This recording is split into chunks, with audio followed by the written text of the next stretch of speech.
it is official. 19-year-old Dzhokar Tsarnaev has been charged by the U.S.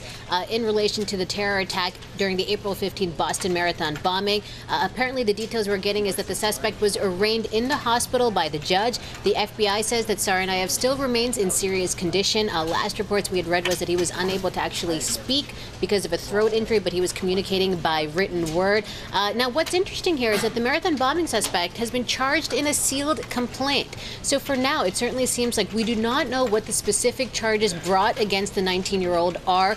This is interesting. There's been a lot of debate about exactly what charges will be brought against him, and importantly, whether officials will be seeking the death penalty against him. The state of Massachusetts right now does not allow for the death penalty, so if that were to be the case, it would have to be a federal case, which would take months and months of processing.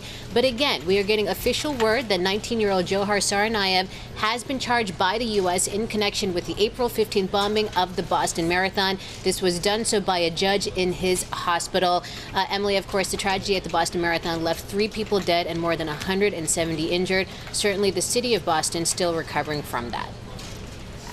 And Sheila, we know that investigators have been questioning Dzhokar in the hospital room. Do we know if they're getting any answers? You know, as of now, we do not know any of the specific communication that is happening. Again, the last reports that we have received said that Dzhokar Tsarnaev could not speak because of his injuries, but apparently was communicating through writing. We don't know exactly the nature of that. I remember one of the more controversial points of his arraignment was that his Miranda rights were revoked. They were not read to him. A lot of questioning about whether that this would be taken one step further and he would be labeled an enemy combatant, which brings with it its own set of rules, and whether this case would be tried in a civil or a military court. All of those details we are still awaiting, but again, this is a sealed complaint, so we may not ever find out exactly what the charges specifically against the 19-year-old are.